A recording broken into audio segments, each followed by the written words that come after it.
Steve here. Al Larson. And welcome back to Going in Raw, the only pro wrestling podcast you need to be listening to. Royal Rumble is upon us. This was the final stop. Smackdown was to the Royal Rumble. It's as they call the go-home show. And as such, maybe we're looking for clues today to see who could win. Of course, we've got the huge predictions challenge. I've got the first piece of the first prize out of like three, because there's a hat, a jersey, and a shirt. Correct. And so I think the jersey is going to be an all-over print with the new Melty logo. Perfect. Oh, that's a great idea. Yeah.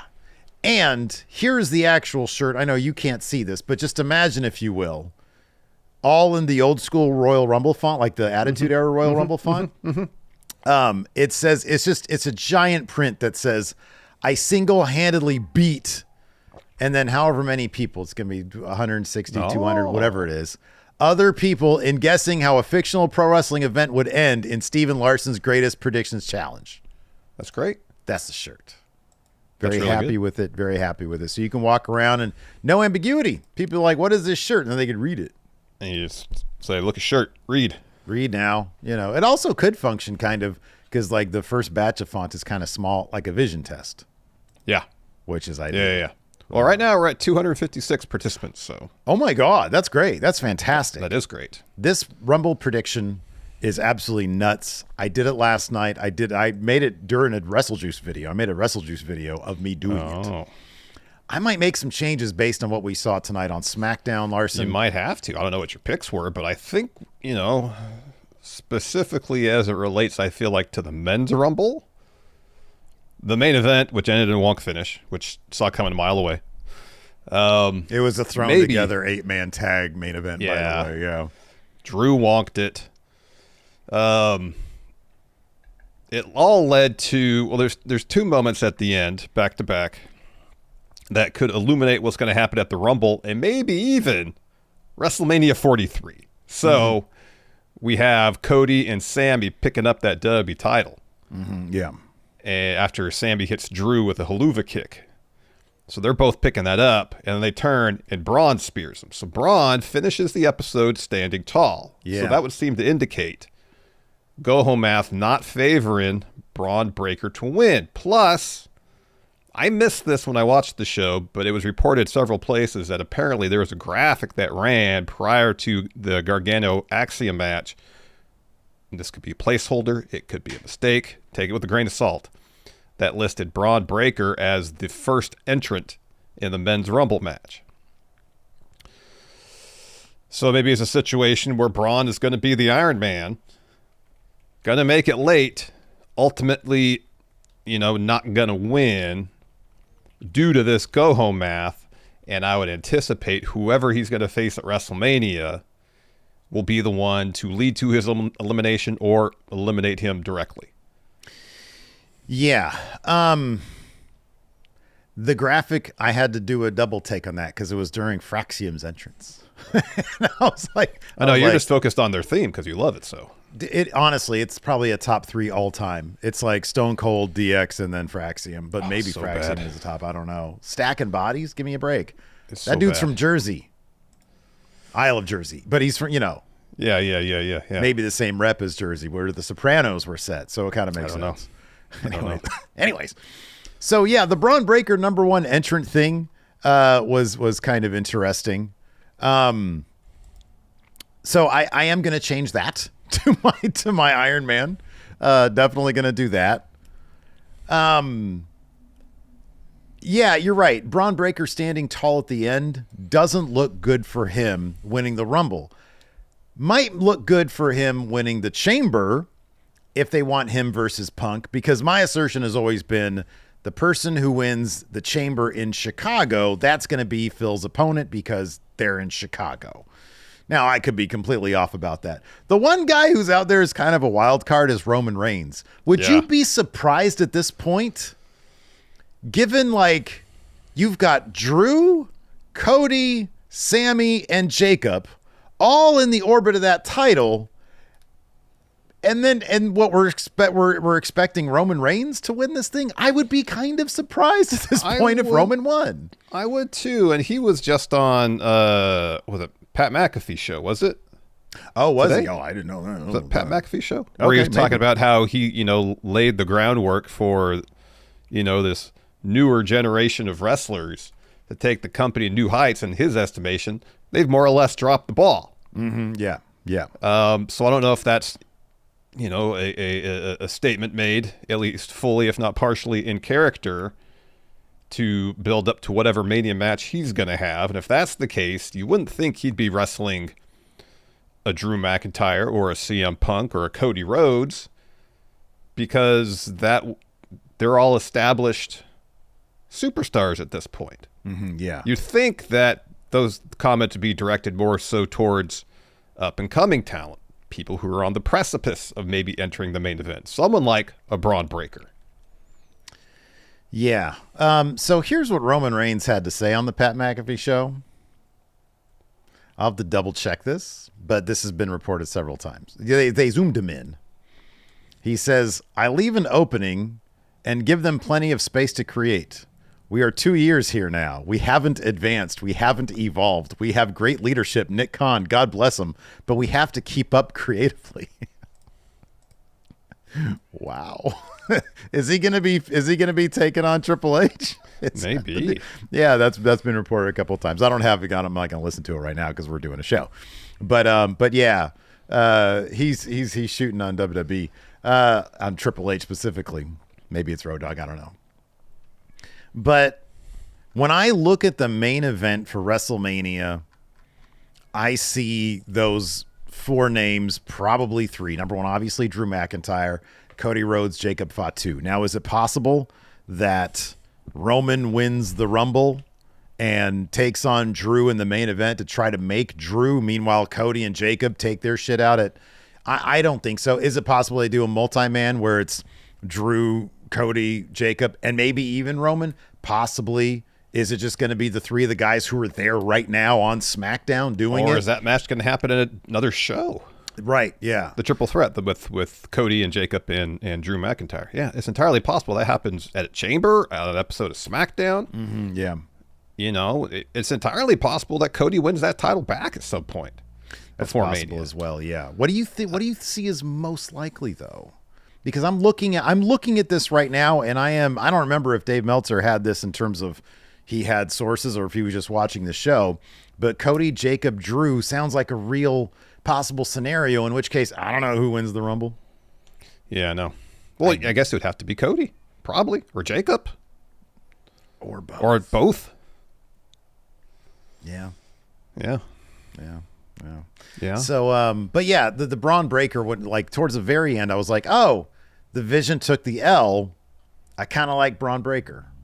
And then Braun Breaker stood tall at the very end. I was like, I don't like Braun Breaker anymore. Similarly, I still like Liv Morgan. There hasn't been anything, and you would think there would be if Bianca was going to be there. There might be something, unless they keep it really hush-hush in terms of all that. But I still like Liv for the Rumble. Surprise. Yeah, I think, if Bianca is not cleared to be in the Rumble, and we haven't heard anything of late about her status recuperating from that finger injury.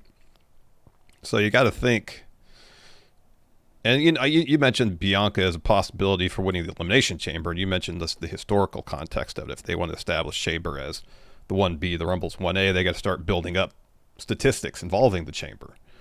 It might just be a logistical thing too. Hey, we're going to push on, Bianca earning a Mania shot to see if her finger heals up. It could be that just as much as anything. Yeah, I think that's a distinct possibility. And then using the idea that she's a back-to-back Chamber winner, so on and so forth, and building up. So you can have a by the numbers video package for Chamber like you do for the Rumble every year. Although we didn't have a by the numbers video package this year. We didn't have a lot of stuff this year. No, it was like today on SmackDown, they realized, we got to do a little bit of build for the Rumble. Yeah. So let's get to it. And that first opening segment was 30 minutes long, and they just shoved everybody out there that was significant. And it all just built to an 8-man tag match that had a wonk finish, Yeah. I do feel like, though, Triple H likes to roll. He likes to roll with his guys. I think that he has a history. There like last year, for example, not in the men's rumble anyways, not a ton of surprises. You had one guy from TNA, you had Speed, you had ISHO Speed, and if I'm not mistaken, no NXT in the men's rumble. There were 5 in the women's rumble, 4 of which were on the verge of getting called up, or 3 on the verge, and then Lash Legend got called up quite a bit later, and then Jada Parker was in it. But if you look at the men's, he does. It's not like let's get some Hardys. Let's pull from TNA. Let's pull from here. Let's pull from other places we can. Yeah. Let's get some big returns or some one-offs. He likes to stick with the roster he has. And for the most part, yeah. I feel like if I'm power ranking it right now, I don't even know if I would suggest Gunther as a choice, although he always could be. But I'm looking at that scene with Drew, Sammy, Cody, Jacob, and you look at Cody and Jacob, it's like Cody ain't getting a rematch, so maybe he wins and Jacob fights his way into that match as a triple threat, maybe. But I'm looking at those like two names right now. We've mentioned before that Cody winning the Rumble is a little easy for someone who has to start at the very bottom and work his way back up to earn that title shot. Yeah. So maybe it's a situation where Cody's in there. Maybe it's Cody Braun 1-2 or something like that, Yeah. And they're in it for a good stretch. They're both eliminated towards the end or, at the final 4. And so you get that heartbreaking moment with Cody where he's on the precipice. Heck, maybe Cody's final 2, Yeah. He gets eliminated by the eventual winner. And you get that heartbreaking moment for him where he's on the cusp, falls short, and much like John Cena last year, has to be like, all right, I have to get into this chamber match. I don't know if Cody quite has the stroke to just put himself in the chamber match like John Cena did last year. But I think it'd be interesting kind of parallels if there's a post-Rumble press conference where he says, although they don't do them anymore, I have to get in this Rumble match. I have to win it at this point to earn my top shot. Yeah.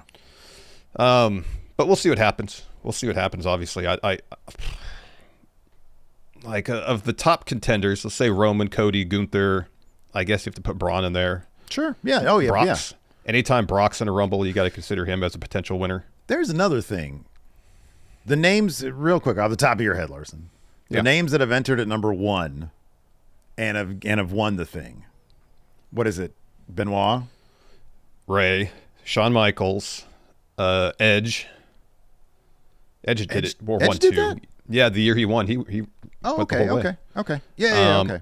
I think when Rhea won, she was 1 or 2. Okay. And I think same with Bayley. That's something Triple H likes to do, is have someone enter early and be in there for an hour plus and then very often win. I think last year when Roxanne was in for an hour plus and didn't win, that's kind of a rarity, and someone being the Iron Man or woman being in there an hour plus and not winning the match. So I mentioned this before. I think that Triple H, now that we're in his era, he wants to establish his own records.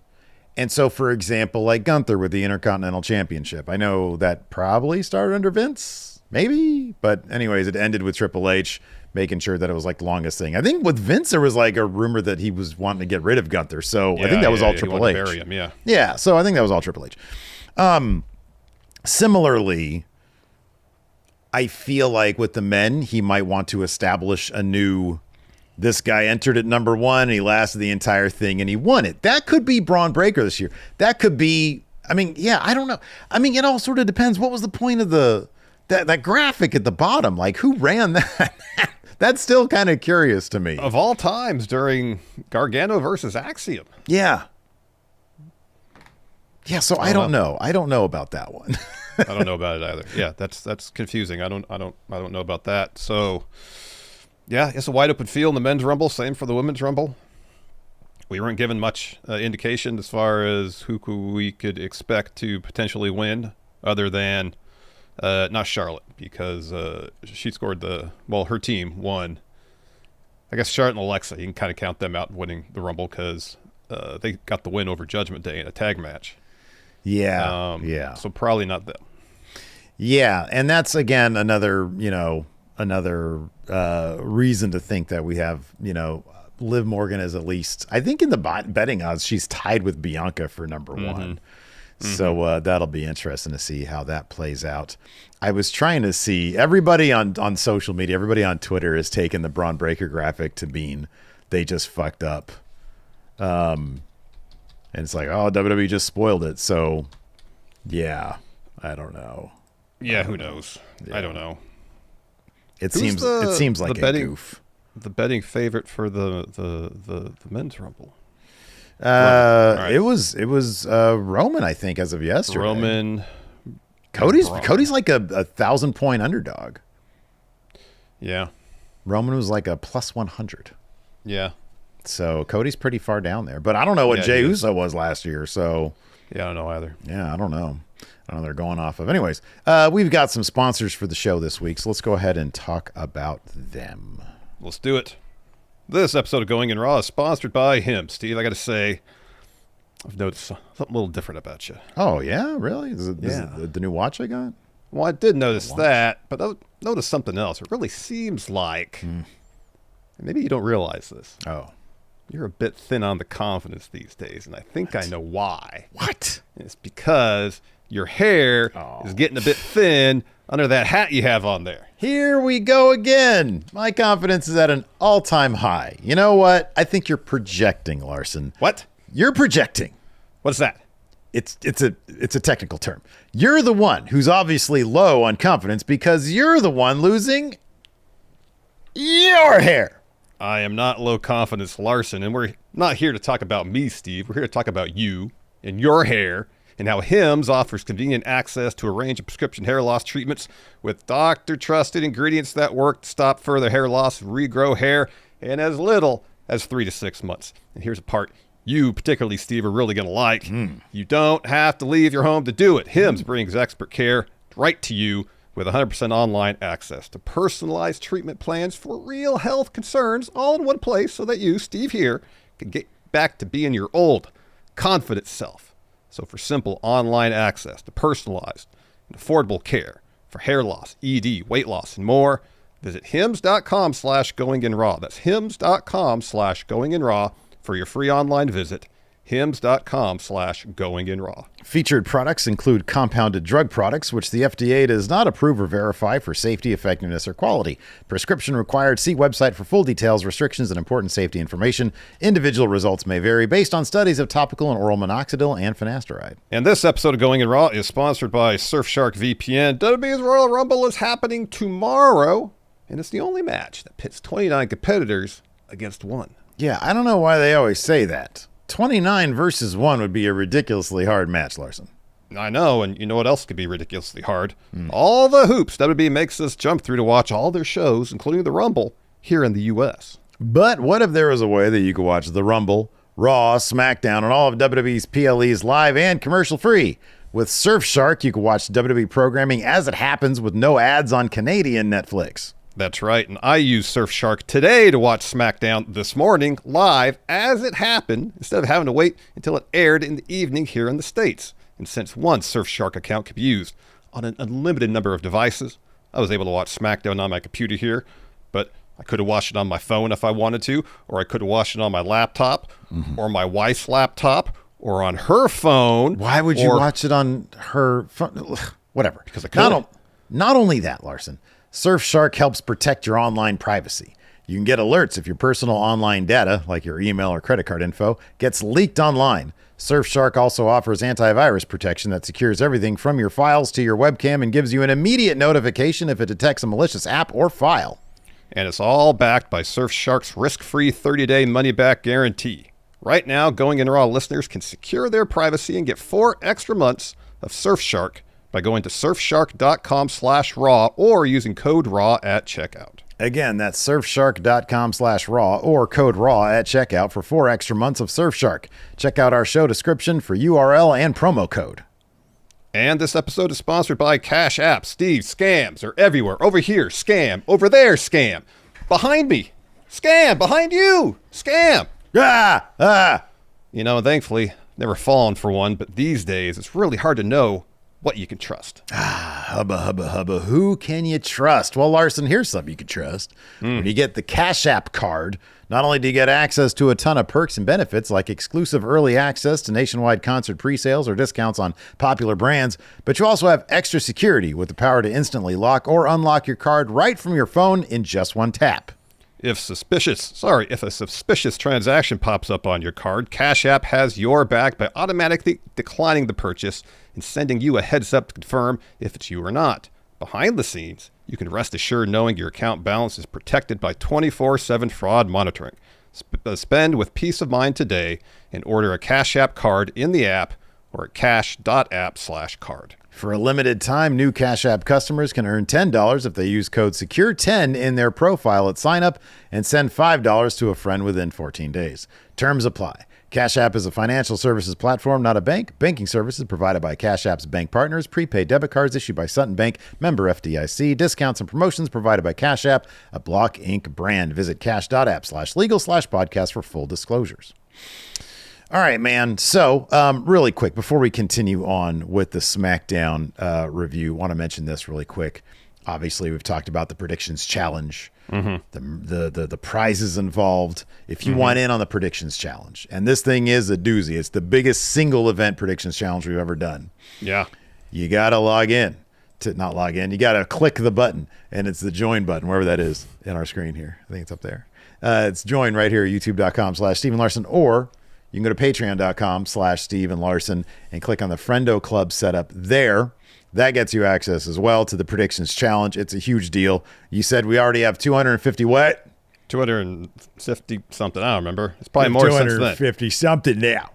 So we've got a ton of friendos participating. Of course, also the big Tournament of Champions. I've mentioned this a million times. If you happen to be watching this, you haven't been watching lately, and you're a previous predictions challenge winner, then hit us up at friendoclub@gmail.com to get the link for this predictions challenge. Yes. The link will be open until opening bell for the Rumble. So that's 11 a.m. Pacific, 2 p.m. Eastern. So you have till then to send us an email if you're a former predictions champion and no longer signed up for the Friendo Club setup. So yes, did Saturday night's main event. Leader has 11 points. There's over 400 points in this Rumble prediction challenge. Yeah. So you could have skipped that and you'd be perfectly fine. This Tournament of Champions goes all the way through WrestleMania. Sorry, plenty of points out there. If you miss Saturday night's main event, you're still in it. Yeah, and you have the opportunity if you're a previous champion and you're in the Tournament of Champions. It's all just concurrent to get the big Roman Reigns championship title. I don't know what that is. It's under there under a couple things. It's just sort of over there. So you guys know what it looks like. It's the Roman Reigns buried under a bunch of stuff, and it's like this prestigious award we're giving out to determine the Ultimo Friendo Predictions Champion. All of that is correct. Yes, I've done that. Exactly. Throw your ones up. No. Let's dive into the Smackdown review. So you mentioned this. We've mentioned this. 8-man tag match. They had no main event set up, ready to go. So instead, we got kind of general manager starts the show without a main event booked? Who hasn't picked their Rumble picks? Did you notice that? Adam Pearce said, I guess his batch of Rumble picks, those are booked all the way through. Yeah, somehow Damian Priest can call up Nick Aldis and get into the Rumble still. My guess is that Aldis has, I mean, I'm guessing half, but given that, well, now SmackDown's 3 hours, so they're on par. So Aldis has 15, Pearce has 15. Pearce ran through his 15 already. Aldis is out there like, yeah, I still got a couple spots open. But Finn Balor evidently can't cross brands and be like, hey, Nick Aldis, what's all this about? Yeah, yet Damian Priest. Make a phone call. He can get into the tumbler. Yeah. Justice for Finn. That should be our charity. When that happened, I was like, what the heck? Because the way Pierce made it sound like, he said, the Rumble is full. Not Raw's allotment is full. Well, the Rumble is full. Yeah, but maybe he assumed that Aldis had already made his picks. I don't know, but it's you know, if this is something they're going to use as motivation for Finn to do something, then all right. But if this is not referenced, if Finn is not upset about this, wow, what a massive potential plot hole there in terms of keeping Finn out of the Rumble. Yeah. I don't know how I feel about that, because then, like, when you're just pointing out inconsistencies in creative, it kind of kills the story a little bit. You know, it's like you don't have characters going around pointing out plot holes. Well, no, you don't have characters going around pointing out plot holes. But if it's a situation where Finn shows up on Raw, or a SmackDown next week or something, shows up at some point, or goes down to Pierce's office, whatever, and says, "Hold up, you told me the Rumble was full, yet Damian Priest gets the spot by asking Nick Aldis for one. What the hell?" That's not Finn pointing out a plot hole. That's him having a bone to pick with Adam Pearce. That's what I'm talking about. All right, they are not going to point out plot holes. I'm just saying, if it goes unreferenced by Finn for that reason, it's going to be a bit of a head scratcher how Priest got in, but Balor didn't. Yeah. Did you notice there's a lot of people these days? Well, Kevin Nash, and then there was somebody else just talking about how Finn Balor is being underutilized. Well, he is. Someone else with the wrestling podcast. Yeah, fucking, they caught up with me. You know, what the hell? He is. Just you?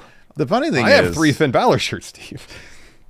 And yet, I feel like you don't go to bat enough for the guy. I feel like I should be the guy who has the 3 Finn Balor shirts, because I'm always advocating for the guy. Justice for Finn charity. I want Finn to do well too, but same with like how I didn't think Drew McIntyre had much chance to win the WWE title. I'm just basing things on how they're presented to me on TV. If you think Finn Balor deserves justice, then send a bunch of money to Steve here 69 at oh my gosh, PayPal.org. Oh my goodness. Don't send anything to that. That's a fake. I just made that up off the top of my head. Don't do that. Don't send shit. Don't do that.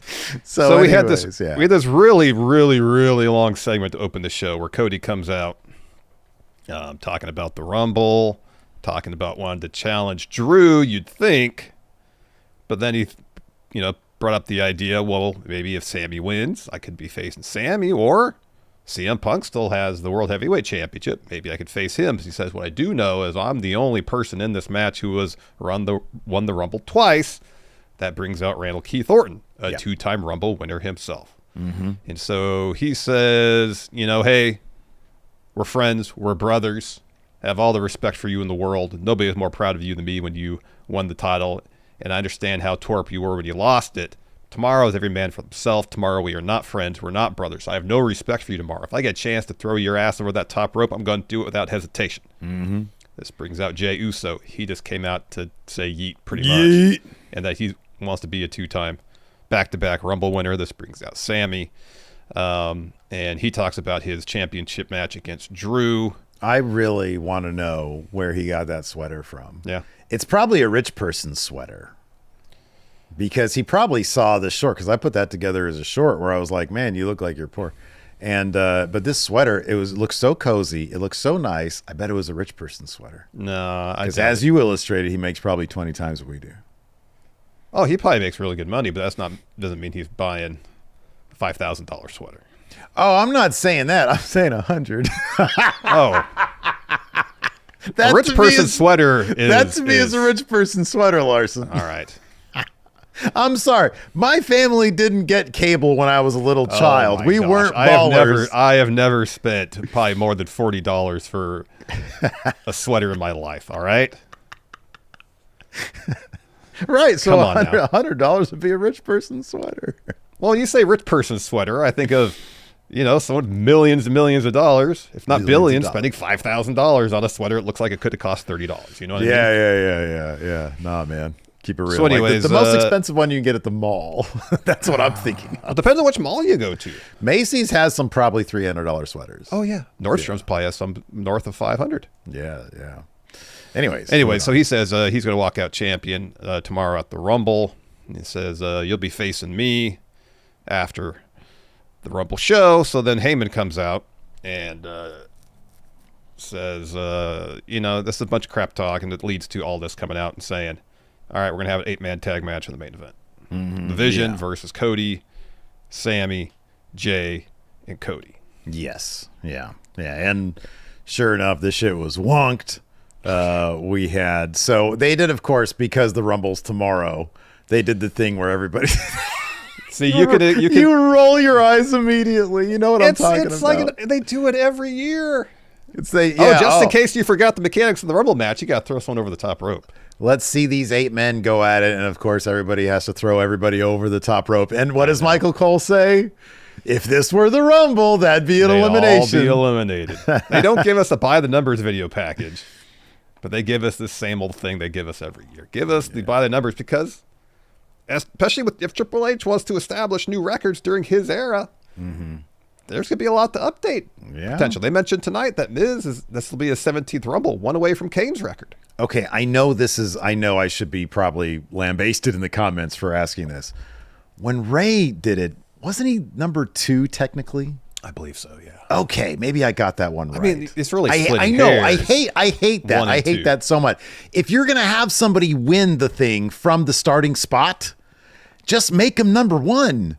Because when it's number 2, then it just sort of sounds weird. It sounds not as good. The match doesn't start, and therefore the timer for the match should not start until the opening bell rings. And that only happens when how many competitors are in the ring? There's got to be 2. Although technically, number 1 can eliminate themselves.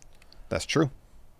They could. So, but yeah, maybe you're right. Maybe the bell doesn't ring until both people are in there. The match doesn't start until there's 2 competitors both in the ring. People are in there, yeah. That's my understanding, at least. If I'm wrong, please let me know I think you're probably in the comments. I don't be a situation where I say stuff with a lot of confidence and it ends up being wrong. Oh, so please correct me. I should never have fucking said anything. That was like a week ago. I'm sorry. You're 99% of the time you're 1,000% right, which is why you deserve and have earned the confidence. No, it's not that high anymore. No, it's probably 60-40 at best. All right. I love you so much.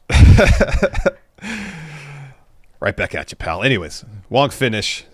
Sammy's setting up for a haluva kick on Reed. Drew McIntyre pulls him out. Ref calls for the bell. No contest. No contest, yeah. And so Drew's setting up to hit Sammy with the belt. That brings out Jacob Fatu. He attacks Drew, hits him with a dive. Cody does the same to Jacob and throws him into the ring steps. And Jacob took the most unusual bump into the ring steps I've seen. He kind of did a flying crossbody into the ring post and ring steps. Did he fun splash the steps? It looked gnarly. It looked like it probably hurt. Yeah, maybe. So, and then Drew throws Cody into the post. Then Drew's looking for Claymore and Sammy, but Sammy Claymore and Cody, I believe. But Sammy counters with the haluva kick.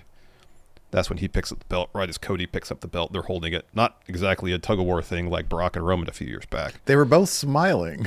Yeah. They were like, hey, man, maybe we'll fight over this thing after tomorrow. Yeah, maybe in about, 16 months? Yeah. 15 months? Yeah, exactly. And then Braun spears them both as the show ends. Stands tall. So, yeah, I don't like his odds right now. No. I didn't really like his odds to begin with. And now I certainly don't like him. Yeah, especially if he's going to be number 1. Do you think, man, are they going to change that now that it's been spoiled? He's going to be number 2. Fucking number 2, man. So Drew McIntyre had a bit of an interview talking about Sami Zayn. Not a bit of an interview, it was an actual interview. He says, let's talk about the participants. He says, Randy, Cody, Jay, former world champions. He says, somebody else is talking a pretty big game who never won the title. He isn't the same Sammy I beat 11 times, but he'll always put his stupid foot in his stupid mouth and has a tag match with 4 dangerous men. Good job. Listen closely. I'll do whatever it takes to keep my title. If you're willing to do whatever it takes, take it from me. I do appreciate that. Yeah, he beat Sammy 11 times, but as Sammy illustrated in the ring, I've never lost here in Saudi Arabia. You're about to, Sammy. Yeah. So then we had a face-to-face between AJ and Gunther. It was pretty brief. AJ comes out first.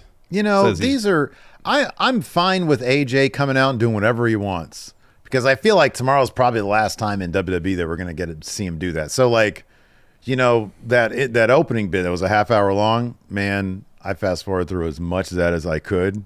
Yeah. Because it was like 9:45 and we were texting and I was just getting out of the gym and you were like, because I was like, hey, do we know that it's starting at 11? And you're like, I assumed it was 11 because that's what time the Rumble starts tomorrow. You're like, hey, I just realized it started at 9 already. I'm like, oh, shit. Yeah.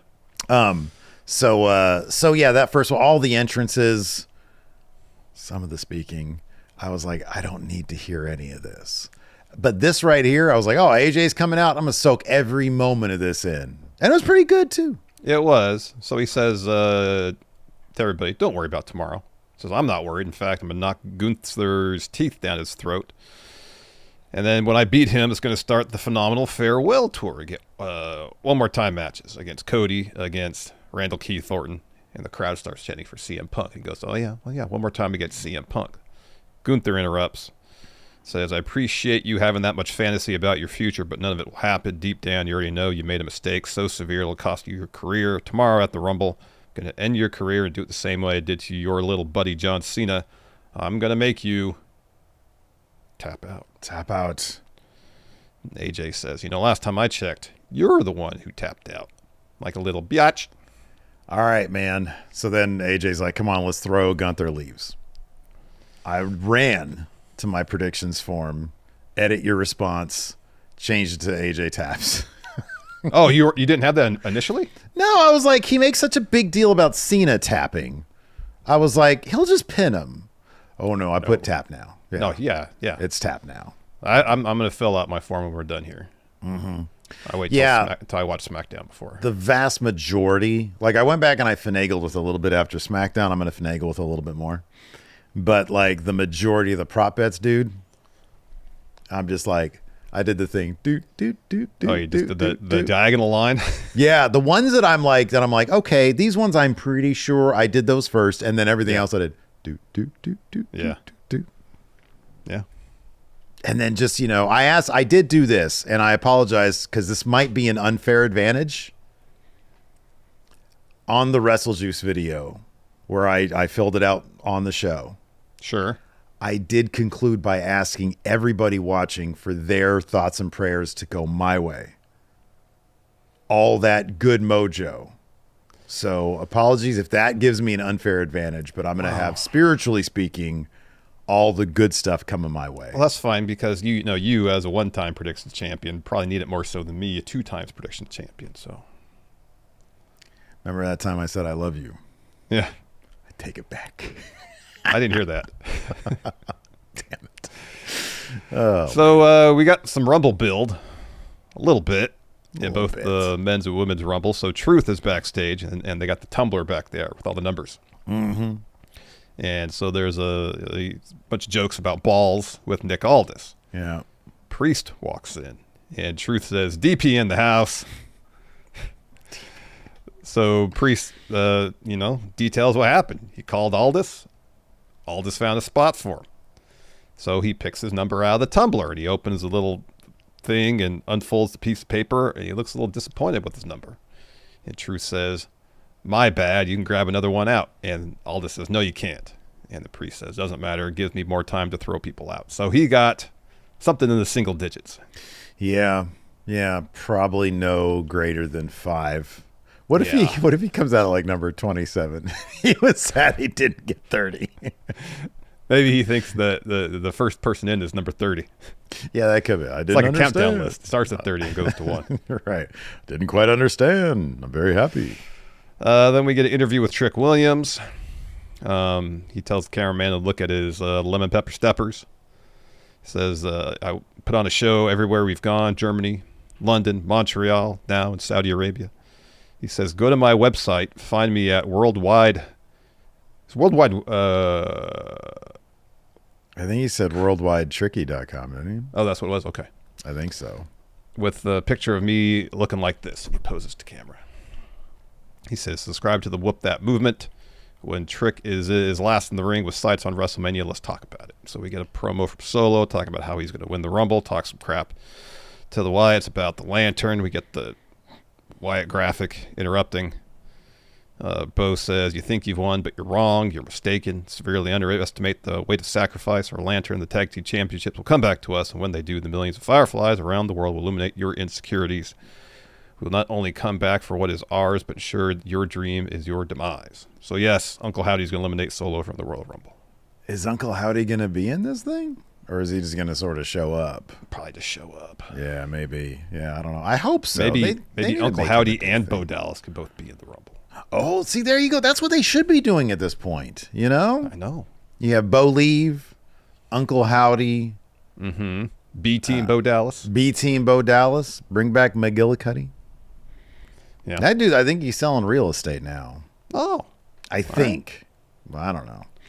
Anyways, tough gig these days for real estate. You got that right. So we had some women's build as well. We had Rio backstage. Rhea's like, we know there's no French system in the Rumble, but we'll do what we can. Io says, we fought at Mania, and if we could be friends still, the Rumble is nothing. Kiana and Julia walk up. Kiana says, the Rio thing is cute and all, but it'll be your undoing. And then Julia speaks some trash in Japanese to Io. She speaks some trash back. Kiana's like, your friendship won't matter when you aren't the final two, so Julia can win, head to WrestleMania, and be a triple champion. That brings out Lash and I. This is the most my career dialogue. And Nia's like, you're getting a little ahead of yourself. We're entering the Rumble, so best of luck with that. Lash talks shit. Flair gives us a woo. She says, oh, this is in the ring. Now, this next bit, I think, is in the ring, isn't it? Yeah, we have with Charlotte and Alexa. Yeah, Charlotte and Alexa. Tag match, yeah. And it's just, dude, honestly, look, I love these two. Their chemistry's great. But this is it's just the lamest stuff. It's like, hey, we're best friends, but I'm going to win. No, I'm going to win. No, I'm going to win.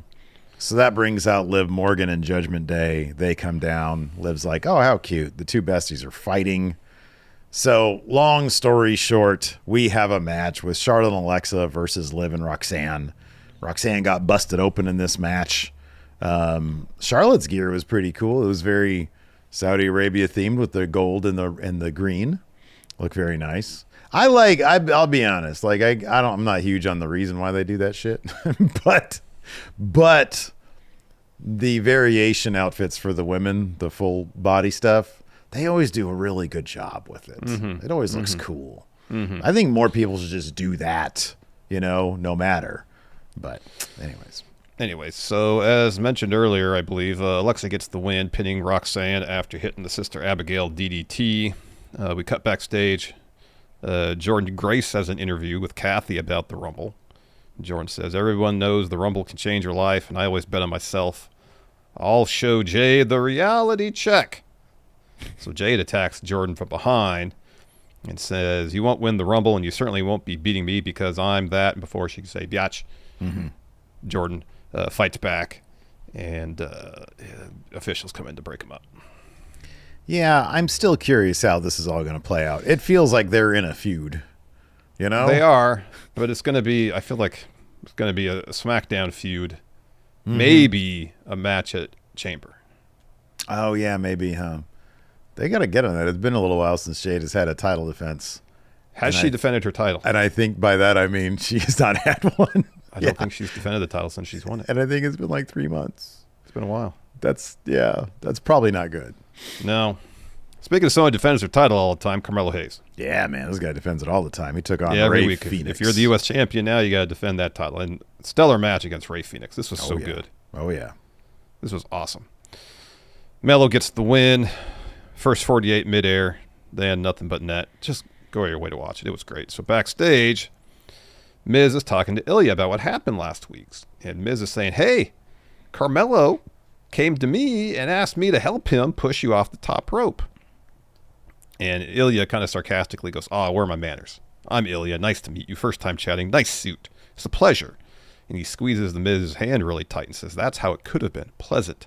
But you had to ruin my match. I don't care or know if you work with Melo or not, but all I know is tonight, your pain will entertain. Your pain will entertain. Then we see Ilya warming up. Melo comes over. He's like, dude. He was like, he's like, come on, man. Like, we're supposed to be friends. And Ilya's like, stop. You were right there. As soon as Miz got me, it was a second later. You won. I don't know what to think. He says, tonight I go out and fight Miz. And after him, I'm coming for you and get the same chance I gave to you. But I'm not asking. I'm expecting it. Mm-hmm. And Melo's like, supposed to be friends. Yep. And so we had Ilya versus Miz. Miz actually had control of a good portion of this match. Mm-hmm. Yeah. In the end, though, Torpedo Moscow, H-Bomb, Ilya gets the win. So we're going to get Ilya versus Melo again. I wonder if there's any chance Ilya winning that title back for Melo. I don't know, man. I still like the idea of Trick Williams and Carmelo feuding over that thing. Yeah, I think that's a good feud to revisit on main roster. Absolutely. I think so. They could do a lot with the history there. Axiom got his mask back. He had a match with John. Johnny Gargano, and this was over the match because Gargano was backstage. They bump into Nick Aldis, and he's like, Candice, no, you at ringside. And he says, if Axiom wins, he gets his mask back. Gargano tries to argue with him, but his music hits. He's like, did you just hit my music? I hate you so much. So he has to go out there by himself, and sure enough, Axiom gets the win here. So Johnny heads up top. Axiom hits an ensecurity. He goes up for a Spanish fly. He hits that. He sets up for the golden ratio, but Gargano hits a super kick, and then he grabbed the mask, and Gargano rips the mask off again, but Axiom puts on the original mask, so he's not matching. But he's able to hit the golden ratio, covers, gets the pin, and he keeps the mask. So this story is over. Over. He got his old mask, plus he picked up his one he came into the match wearing. Right. After he hits the golden ratio, so he's got all his masks back. The irony is, out of a lot of people on this roster, Axiom's like the one guy who probably shouldn't be wearing a mask because he is gorgeous. He's a handsome man. Yeah. Yeah. Does the thing. How do you do it again? This first, then this. He's like handsome Squidward. So, anyways. So Tama Tonga's continuing his beef with Nakamura. They're backstage. So they're like, hey, saw your match last week. See mine? That's what Tama says. He said, you used to be a man. King of strong style. Says, the Nakamura I knew would have beaten AJ last week. Maybe it's time to follow AJ on your way out. So the Nakamura says, you have a lot of confidence finally, but for me, you're still a young punk. Bad boy Tama Tonga. Says, anyways, I need to give you a gift of advice. And then he, continues in Japanese for a little bit and then says, see you in the ring next week. Maybe he was selling him on some hymns with these confidence issues. Could be. That could be. He says, you look a little different, bad boy Tama Tonga. You're low on confidence. You're low on confidence. Your hair looks fine. Maybe it's the ED that we need. All right. Would you like to answer some questions? Would you like to look at the television, Mr. Lee? Yeah, let's answer some questions. All right. Luis has a two-parter. One I know we can answer. The first part, though, is what is your top 5 favorite inside the NBA moments of all time? I don't know if I could just, come up with 5. I don't have that. I mean, Any Shackton segment. The Shackton stuff. Yeah, that's my favorite. The second part is if WWE were to give Nakamura a chaos/strong style faction, how many members and who would be in it? Remember when there was all these references to Okada coming to WWE? Mm-hmm. Like Nakamura was doing his moves and stuff. And I thought they should do a faction of WWE wrestlers, all of whom beat Okada. Yeah. So it'd be Nakamura, it'd be Bronson Reed. Tama Tonga beat Okada in New Japan. The one problem with that is that you're bringing a guy in and you have a whole roster of people who already whooped his ass. Well, the thing is, though, is Okada's not coming to WWE. This is just what unifies all these people is that they beat Okada in New Japan. Yeah. Let's see here. C Machine says, who would be the most surprising but still worthy Rumble winner? I mean, for the women, there's 10 of them. Like Asuka. Yeah. There's Chelsea a ton Green. Of them. Chelsea Green would be great. Even Jordan Grace would be really cool. Yeah. It's like half the field is totally worthy and would be a good surprise. Would be awesome, yeah. As far as the men's Rumble. Oh, LA Knight. Yeah. He's the only one. Well, that's the first name that came to mind. Well, also, it'd be very surprising. Yeah. It'd be, this is surprising. Because as far as we know, he's still being punished. Right. He's still being punished. Until he wins World Championship, he's being punished.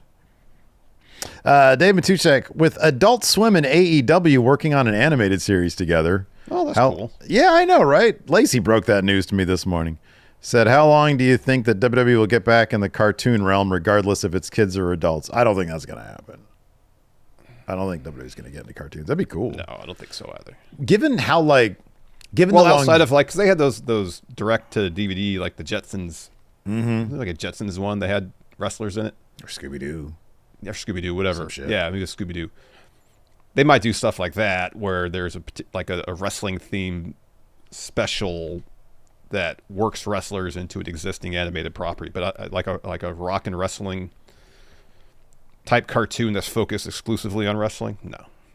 Yeah, I don't think they will. I think that now would be great for it though, because like their people have been there for so long. You know what I mean? It's like with the rock and wrestling thing, it took forever for them to produce that versus the roster, but it's because the people were just there, as opposed to moving around a lot. Would you like to power rank? Sure. How many we got? I'm determining which one we're gonna do here. Oh, all right. I don't know what. Crazy. I'm stuck on this one. Okay, so Obafemi18 says rank these songs as the official theme song for the current decade. Okay. I know all of these except for one. How many are there total? 7 total. Okay, I probably know them. Do you know what Crazy Frog is? Oh, no, I don't know that. I don't know what that is. So maybe you could put that at is. 7. You know the rest of these, though. All right. Is Crazy Frog the first one? Yes. All right, 7. I don't know what that is. Okay. Next up. And there's not even like an artist next to it. All right. But maybe it's a viral thing. I don't know. Or it's a trending thing. I don't know. Next up. Green Day's American Idiot. Again, we're looking for the official theme song for the current decade. Oh, wow. I could understand. Yeah, I get that one. Yeah. I get it. Yeah. I'll put that at 3. It's a good one. This next one, I have a feeling you're going to put it 1. Public Enemy's Fight the Power. Number 1. Number 1. Number 1. This next one, The Sounds of Silence. Is it the Simon and Garfunkel, or was it Disturbed that covered that? Oh, shit, I forgot about that. That's awful. I don't remember that because it was on the radio the other day. It's terrible. Yeah, that wasn't great. It doesn't say here, so I'm assuming it's the original. Hello, darkness, my old friend. I mean, it's a good song. It's a great song. It's a great song. I'll put that at, in terms of theme song for the decade, though. Yeah, I don't know that it fits, dude. Yeah, I'll put that at 5. Okay. Next up. You know the name of this. I don't. I simply know it as Requiem for a Dream theme. All right. Lux Eterna? Yes, Lux Eterna. All right. I mean, again, it's a great song, but I don't know how... Well, when you look at what a clusterfuck this decade has been, Yeah, and then I you mean, think of the climax to Requiem for a Dream. Yeah. Yeah.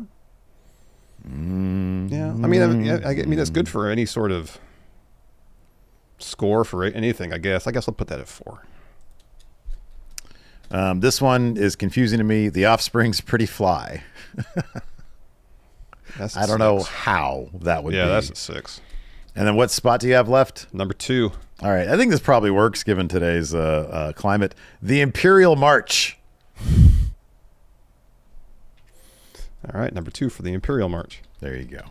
There we go. All right, do you want to blind power rank? Since it's Friday, Steve, and after we get done with the Smackdown recap, what do you generally go and do? I got my load on. All right. I think we are going to go Sinister get our loads on today, which is a bad idea because we got the Rumble tomorrow. But yeah. whatever. Mr. Sinister wants you to power rank these 10 adult beverages.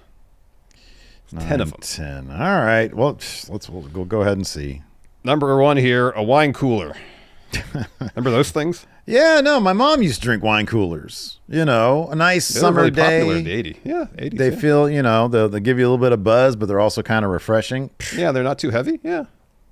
Wine cooler, number 5. Number 5, right in the middle. Right into the middle. I feel like Next. it's justified.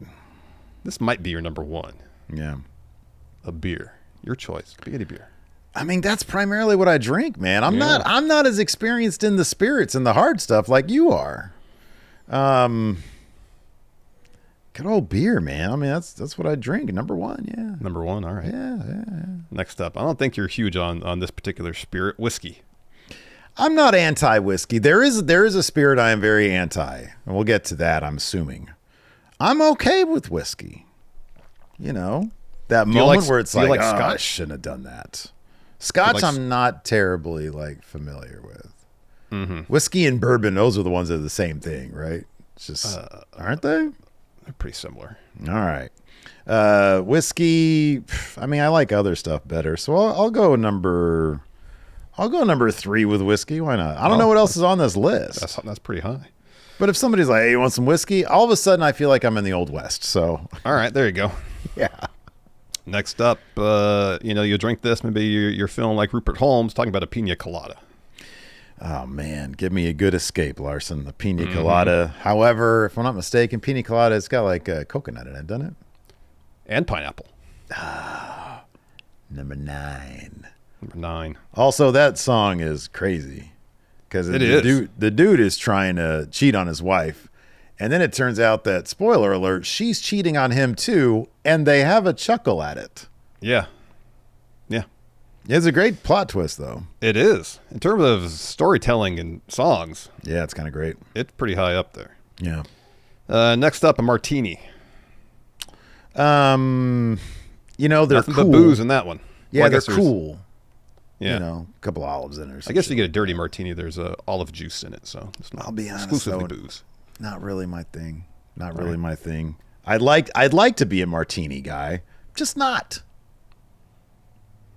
Next. Oh, number 8. Sorry, number 8. All right, sorry. Yeah. What spots do you have remaining? 2. 10 is too many, by the way. It's a 2, 4, 6, 7, 10. All right. Oh, you have 10 left. All right. Next up, Fireball. Oh, Fireball. Oh, okay, yeah. I'm down with Fireball. It's a cinnamony. Cinnamony. Yeah. I'm down with Fireball. I'll put the number 4. All right. Next, rum and coke. Oh man, I like rum and coke. Fuck it, I'll put rum and coke at number 2. Number 2, you say. Next, Four Loko. That's the most Hilton drink. So I'm gonna go. No, that'll explode my heart. Isn't Four Loko like fucking caffeine? It's energy drink plus, yeah. That's fucked. Plus malt beverage, yeah, I believe. That's not healthy. Four Loko, number 10. Next. I got 6 and 7 left. All right. I mean, really, if the goal is to get your load on, this next one should be number 1. Mm-hmm. Yeah. A Long Island iced tea. You know what's funny? I don't think I've ever had one. Really? Yeah, I don't think I have. I've had a few in my day. Then you go ahead and take over. 6 or 7 on this one.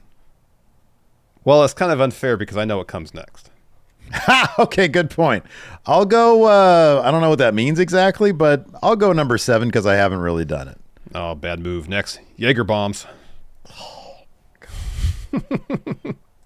Which one is that? Jaeger in like a Guinness? Or is that something else? I used to drink way too much Jaeger when I was like in my 20s. I think everybody does. Oh, no. Jaeger bombs in the energy drink. That's right. Oh, God. Yeah. Oh, don't do that. Oh, that should have been really Oh, low. I've done that before. Oh, God. Probably a terrible idea. I think I have had that before. Yeah. I will say this, though. In terms of like in terms of health, it's probably a terrible idea. Mm-hmm. But in terms of like the taste, I could see how they complement each other. I remember not being offended by them. I'd rather that than just a straight shot of Jaeger. Oh, yeah. Yeah. That still gives me the chills. Now, the spirit that I'm not huge on is vodka. It was the very first thing I ever got drunk on. Oh, yeah. If you have one terrible experience with a particular spirit, it could ruin it for you forever. I'm done. I'm donezo with that. And to this day, like, I mean, I'm a big boy. If somebody's like, hey, you want a shot of this? And I'm in the mood, then I'm fine partaking because it's a social thing. But like, generally speaking, I'm not going to saddle up and be like, ugh. You're not going to sit and order like, I don't know, anything like with vodka tonic or something like that. Yeah. No, I'm good. Alex Foster here says, if WWE had their own feast or fired concept, what sort of prizes should be in their briefcase? You know, I really don't like that. You hear Macklin got the fired? Yeah. Yeah. I thought he just signed a new contract. Evidently not, because he got the fired briefcase. That stipulation's so messed up. Well, if it's a shoot. Yeah. But I don't think it is. I read something the other day where Daivari volunteered to get the fired briefcase instead of who was originally planned for. I think I read that recently. Yeah. I'll put it this way. If at any point a wrestler found out they were getting fired while cameras are rolling, That's the stupidest thing I've ever heard Yeah. in my life. That's awful. But I don't know if that's ever actually happened. I thought that was like it was rumored to have happened once. But if that's the case, then that's absolutely horrible. Similar to like Dixie Carter like putting the locker room on blast on television as a shoot. That's fucking weird. That is so over. It was 2009. It was supposed to be Diener who got the fired briefcase. Did you say 2009? Yeah, I didn't know Diener was in TNA. Neither did I. And so I guess what happened is Daivari wanted to leave, so he volunteered to get fired, and then they ended up letting Diener go anyways. Oh, jeez. Yeah, see, all that is too much. Well, Diener is 43 years old, so I guess that tracks. He debuted in 2000, so I guess that does make sense. Yeah. He's the hometown man now. Yeah, that's right. Yeah. Anyways, that is going to do it for the show today. Hopefully you will all join us for the Royal Rumble tomorrow and the greatest Royal Rumble challenge predictions challenge by clicking on join or going to Patreon. So thanks everybody for watching. We appreciate it. Till next time, we'll see you guys around.